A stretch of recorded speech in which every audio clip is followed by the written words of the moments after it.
Talking about rebranding today, thank you everybody for joining. We're going to get started talking with our guest, Will Devlin, today. But, before we get talking to Will, India, do you have any favorite brands, or especially during COVID, do you know any brands that stuck out to you as doing well or pivoting?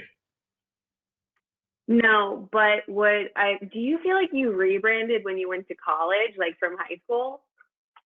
Did I do a rebrand? Yeah, of yourself. I would say more coming out of college, I did a rebrand. Like, how long is this shit gonna last? Right. And it kind of lived. Did you rebrand though?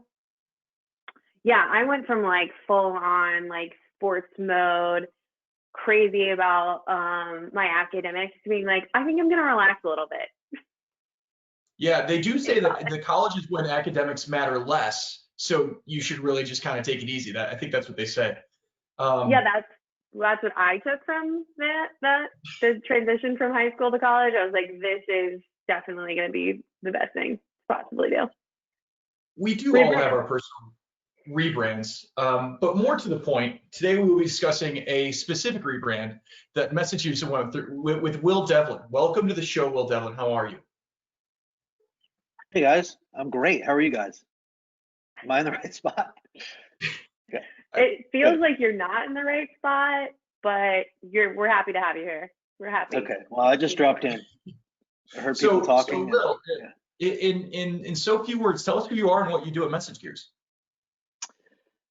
Yeah, sure. I'm VP of Marketing here at MessageGears. I have been at the company for 6.5 years. So I have been responsible for how MessageGears looks and feels for essentially its entire existence. And that's been a evolving brand over the 6.5 years. So I'm also responsible for. That's forever in startup years, right? That's like it's a ton of time. There's a lot of people that they're just like, are you? I've never spent 6.5 years anywhere. There's a lot of people that say that. I've felt like I've worked for several different companies in that 6.5 years. So it doesn't feel like all one continuous run. Oh, that's the journey. But to kick it off, I'm going to ask the big obvious question: Why rebrand MessageGears? What was wrong with MessageGears brand from before, and what made you make that decision? Yeah, it's a good question. I wouldn't say what's wrong with MessageGears brand is so much as just to say, how should it continue to grow and evolve, right? We've experienced, and both of you have been here a number of years, we've experienced rapid growth and really exciting product development over the past 2 years, especially, right? But every year we get better at customers and use cases and the product. And so as we've evolved as a company, from being this sort of scrappy startup with a unique differentiation, to offering a customer marketing platform that helps some of the biggest brands in the world be better at what they do, we needed to grow up in some ways. And that was really the genesis of the rebrand. It was looking the part. It was getting better at telling stories that we have, as we've increased our client base and the use cases and how they're using our products, being able to tell those stories and being able to tie in this relatability aspect too. So, forging connections and expressing an understanding of who uses our product, who buys our product, all of that, right? So I would think those are the three biggest reasons why, right? And looking the part's very simple. I think a lot of marketers in general, they get tired of seeing the same, colors and fonts and everything very quickly. And it's one thing to remember. I remind my team all the time, like, we look at it every day, we see all the warts, and we're going to get tired of it. But I think for the most part, people are hearing about us for the first time. They're coming to our website, they're seeing us for the first time, and they're not paying attention to all that. They're really trying to pay attention to the story. So, I do think that we can be our own worst critic in some ways, but I think it was time to update how we looked and felt because looking at the marketplace and understanding what tools like our target audience would be using and what they look like, what they sound like, what they feel like. I think we wanted to match that if nothing else, right? We wanted to say, okay, we belong in that league versus, again, looking or feeling like a startup. And so that was a big part of the look and feel aspect of it, the colors and the fonts and sort of the brand style, if you will. I think the biggest thing, and we can dive into it a little bit further, is storytelling, and why should anybody care? And then again, that relatability and tying it together. Well, I mean, just going back to the storytelling, can you walk us through, and I know we have a couple of examples, how has the MessageGears story changed? And how would the changes that just took place reflect how that overall story has changed? Yeah, I mean, the story's changed. We went last year in particular from essentially going from just selling one product to our core email product to offering a platform with multiple products that have multiple different use cases.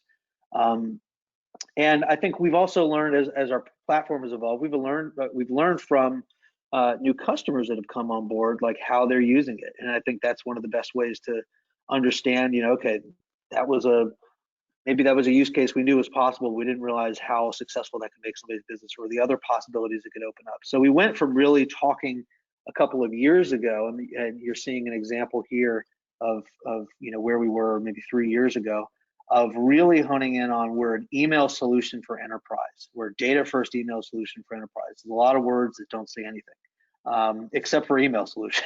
But I mean, essentially we went from selling, we are a better email marketing tool, and if you're an enterprise brand, which is a broad definition, we're better for you, to really selling a platform offering.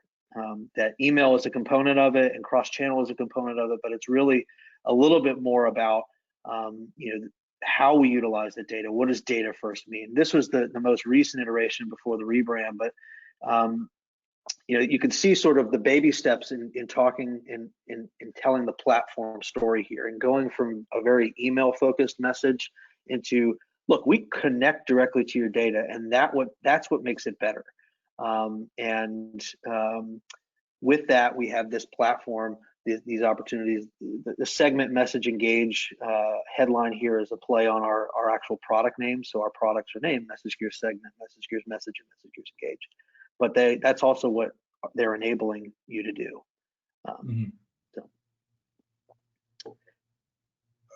Before we go to, I would say, examples of the recent rebrand,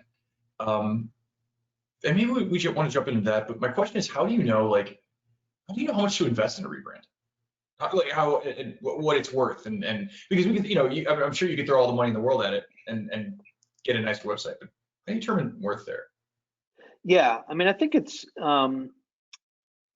does start with trying to understand, okay, again, how are you perceived in the marketplace? So understanding like a sentiment and a perception, which is hard to measure, right? But it's something you can do through interviews, through talking to users and talking to industry experts. What do you know about MessageGears? Have you even heard about MessageGears? What do you know makes us different? And learning from that. And I think that was an eye-opening exercise. It's always been an eye-opening exercise, but at the beginning of this idea of, is it time for us to refresh this whole thing? That was a big part of it. It was like, people really don't know what makes us truly unique and truly different. They get bits and pieces correct, but that overall understanding of what makes us different isn't quite there. I think, in terms of measuring, or knowing the value after the fact and as you're building it, I mean, I think it's really just a continuous testing of messaging, and you can do that through as minor things like, bringing certain things up on a sales call or talking to a customer about it and seeing if it sticks, right? But it's also just increase market awareness on our point of view, right? It's are more people seeing the world the way we see it and the way we think they should see it, and have we helped create that awareness, right? And sometimes you can get that broadly on how how the concept of the differentiator is understood and explained throughout the market. But there's also a couple of minor cues throughout, like the term supersender. We used that a couple years ago, right? Nobody was saying the word supersender, but we used it to describe our audience. You know, it was very specific. If you are a supersender, if you send a certain volume of email, our product would be perfect for you, and we almost guarantee you'd be an ideal profile for us. And so the saturation of the term supersender throughout the marketplace was one indicator in terms of like, okay, that's one way we can track that, for example. So I think, you know, in measuring the value, obviously at the end of the day, we'll continue to measure the demand of our product and the pipeline that's generated from you know, how we explain ourselves and content we create around it. But I think, can people get to the understanding faster? Is market awareness on our point of view, is that increasing? And you know, ultimately, the type of thing we sell and who we sell it to, it's not going to take long to know if it benefited or not. So. And I mean, you mentioned supersenders. India, what is your favorite? I mean, MessageGears, we've created so many terms. Like we've created a lot of terms that, because we were a radically different product. What's your favorite MessageGears specific, I'll say glossary term? I really do like API as a service. I don't know if we were the first ones to say it, but I mean, if we let's take it a step further. Everybody's saying SaaS, and so we're going to start saying ass. Yeah. Right? Well, we would. Now we're going to get shut down. So we're not on network television here. No. We're like HBO. We can say whatever we want, right? You can't say bad words on the internet. I forgot. Safe space, yeah. It's my application. Do you have any thoughts? Right? Well, and so India, your pick. Do you want to go into more of the process or questions you have around the rebrand, or should we get right into the rebrand? What do you think? I don't know the difference between those two questions that you just asked me, but Yes. I do have a question I would like to ask. So this one's still for Will. But Will, when rebranding, I feel like, you know, everybody has their 2 cents. So how do you know when there's like too many cooks in the kitchen? How do you make sure that everybody feels like they have ownership, but you got to make sure that there's not too many cooks in the kitchen? How many cooks you is can too make many? sure that you, yeah. You know, when do you know that there's too many cooks in a particular kitchen, I guess is. Yeah. And how big is your honestly, kitchen? Yeah, I mean, I guess it depends on the size of the kitchen. In all seriousness, I think that you know, we've gone through iterations of updating messaging and updating our look and feel before, right? Maybe not as full on of a project that we've done this time, but you know, I think the marketers that are watching and listening would get, and I imagine head nods, that everybody has an opinion on marketing. Everybody has a thought on marketing. Everybody has 2 cents to add. And in going through a process like this, there needs to be some clear lines of when I can get your feedback and how much your feedback means to me. Now, obviously, there are key stakeholders in the company, like the CEO, like our head of sales, that their opinions and their thoughts are going to weigh extremely heavily on the process. But you also want to keep them, you don't want them in the day-to-day decisions. You want to give them a few options that have come to 90% of the way there, and give them some choices that are very deliberate. Because if you involve everybody at every meeting, from first meeting of the planning process, you're never going to get anything done. And I can speak from experience on that. It draws the process out, and it actually once you arrive at something, it's just not as good as it could be, versus the other way, which is, own the project, which is what we've done this time. We've really own the project, have some milestones to get some feedback, and say, okay, we're going to go in this direction or that direction, and continue to run with it and get the stakeholder agreement when you can, but not involve them at every possible step, and that worked really well for us. That makes sense. So it's telling specific cooks when they're allowed in the kitchen to say, should we cook more of this or that? Is that good? I think we Yeah. actually took that too far. Did we? Okay. Yeah, I think it was a quick euphemism. Let's get into the rebrand. So as I understand it, as part of the rebrand, our messaging and language changed. And I've brought up an example from the why MessageGears page here, but you talking a little bit about what led to that and a little bit about what MessageGears is trying to say here. Yeah, I'll start with a brief overview of the messaging portion of it, because a lot of people think, okay, we're doing a rebrand, and it's, again, literally just, giving some new colors and fonts and images, and we're done.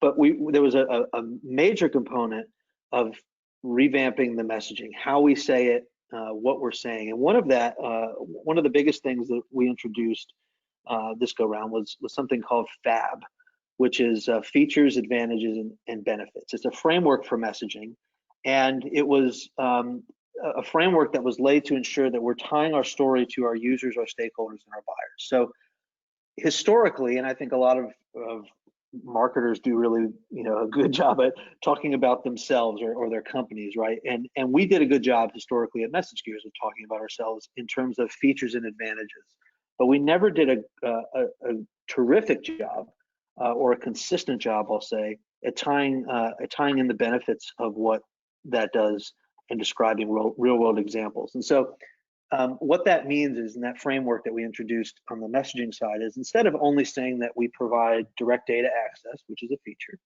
and that allows you to, for example, migrate and onboard very quickly to our platform, which is an advantage. We also then tie in the benefit, which it'll save you, or in this case, a couple of benefits, right? Saves you headaches, helps you move quickly, saves you money. And then we really bring it home with a real world use case. So like one of our clients migrated all their programs over within 8 weeks of signing, which saves them, I think it saved them almost $4 million in costs that they would typically allocate to that project, right?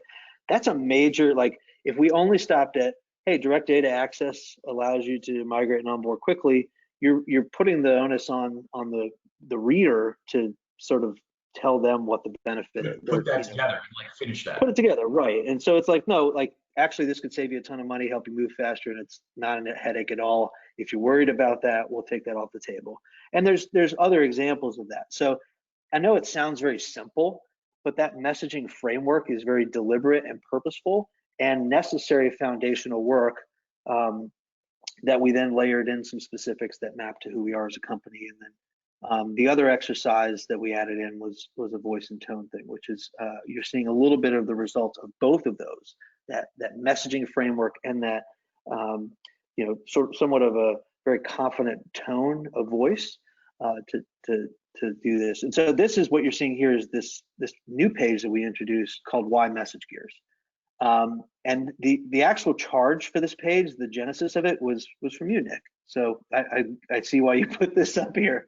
But it started with you asking a question: how can we explain MessageGears to my mom? Right? I mean, that's what you like. We don't have anywhere on the site, like, if my mom came, she has no context, she has no market awareness really, except for what I've told her, like, to explain it. Yeah.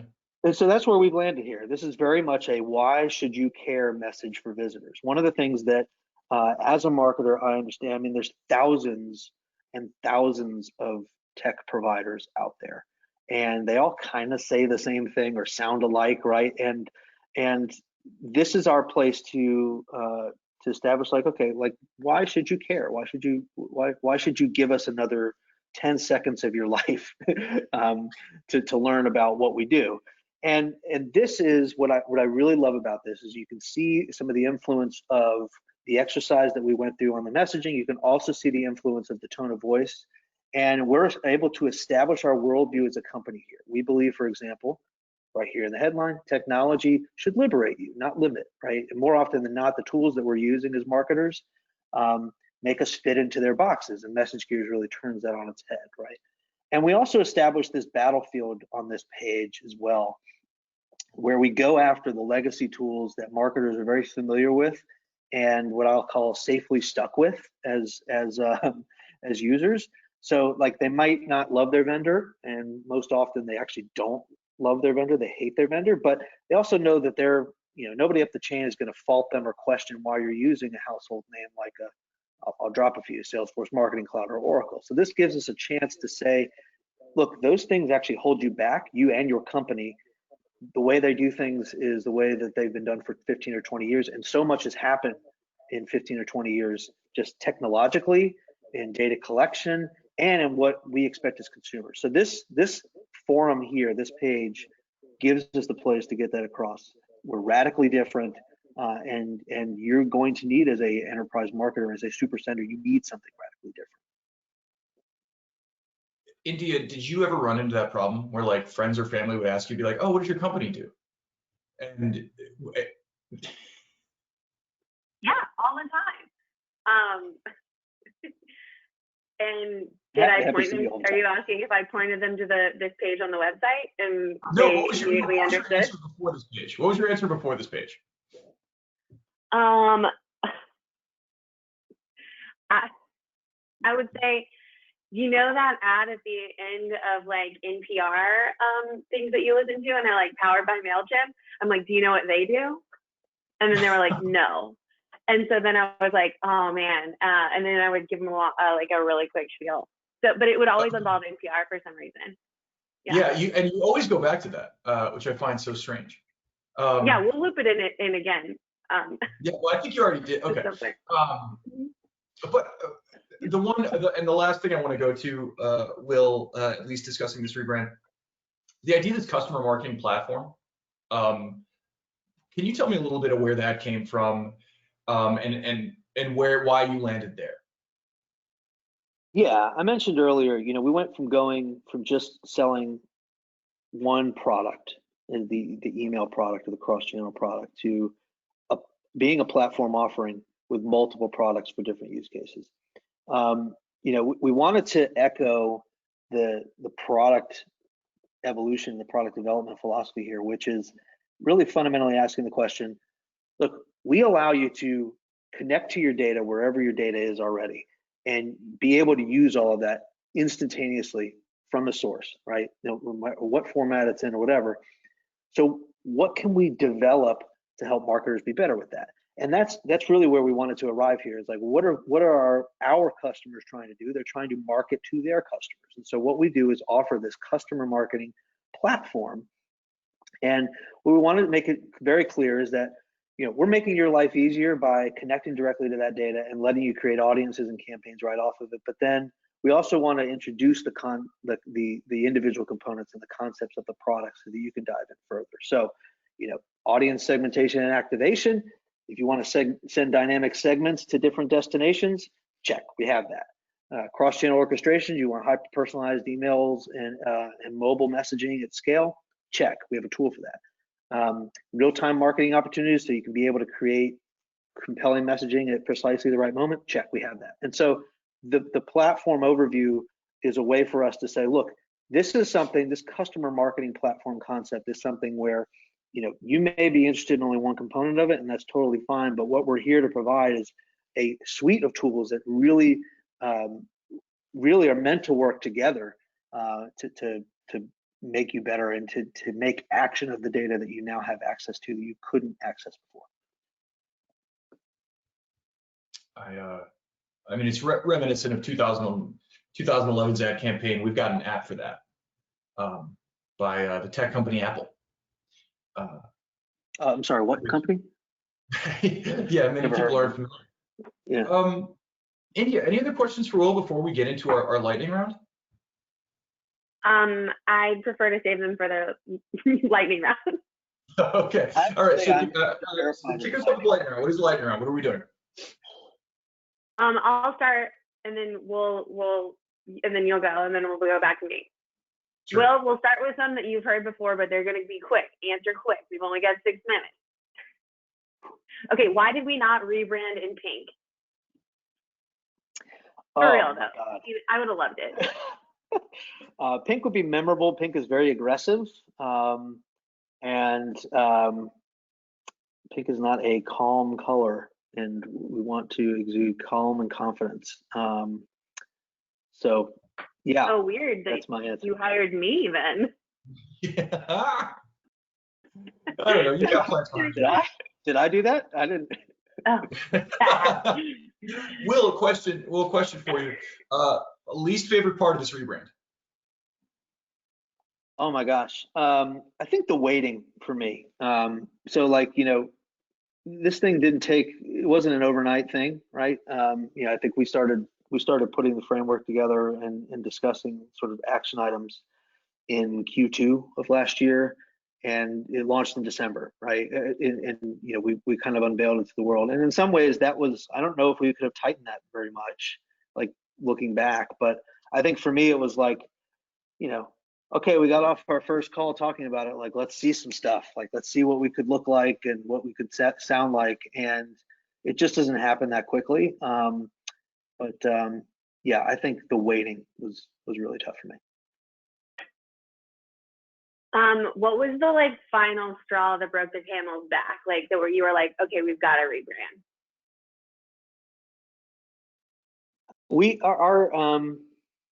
We were going to need, I know this sounds backwards, but we were going to need to redo our the back end of our website anyway. And because we were expanding our product lines and moving to a platform, we were boxed into how we could showcase the platform capabilities in general, just in the way the back end was architected. So we were going to need to go through that exercise. And so we looked at that and said, look, we need to grow up anyway. Like this doesn't represent us well as the company we've evolved to. So let's do it all in one fell swoop. I would say favorite new thing on the website. Oh, I gotta pick one. I actually really love I know this is the cheesy marketer in me. I really love the company overview area where we showcase all of our team members, no matter where they are in the organization. We also talk about our company values. So these are something that we live and breathe every day. So I know that has nothing to do with selling our software, but to me, I'm very proud of this is the MessageGears that we all know and love. Working here. That's our fifth value. We sell our software. That's the value number 5. Literally our only value. But I just liked the way that came together, and I really like that it showcases who we are as a company. That's so sweet. Have you found any correlation between the length of your hair and just like the respect that you're commanding to of your team? Like, are they just like, oh my God, you just bowing at your feet with this luscious long mane? Well, clearly this is an example of how much respect I do command. Yeah, no, I think there's this is just a result of the just so much going on in my head, and right. Yeah, not the world. Yeah, in your head. Okay. It's just in my head. I'm saying it's coming out of right. I got it. Yeah. So there's zero correlation. I still command no respect. Actually, you were actually unable to grow any beard before then too. So you really just got a lot going on. It's just crazy. I know. Yeah. I know we had a before and after of the website, but did we have a before and after, Will, before the rebrand and after? I hope not. Okay, yeah. I hope not. Next time. We didn't prep that, did we? Oh, India, we should have done that in prep. That would have been great. But no, that is about our time. Will, any last comments or thoughts, or India, any last comments or questions for Will? Who do you think drank more water during this webinar? We know that. We know that. I don't have that much down. I'm good. Oh my God. It was Nick. Oh. You gotta stay hydrated. It's good for you. And so I believe that about wraps us up. Thank you so much for sitting down and talking with us today, Will. Excited to celebrate your I would say successes, and look forward to having you on in 3.5 months when you do the next rebrand. No, thank you very much. And we'll look forward to thank you everybody that tuned in. Anybody that if you have any questions, please let us know after the webinar. This will be recorded. You can watch it in perpetuity. And we look forward to talking to you next month with another collective conversation. Yeah. Thanks for having me, guys. We can't wait. Bye, y'all. Bye, everyone.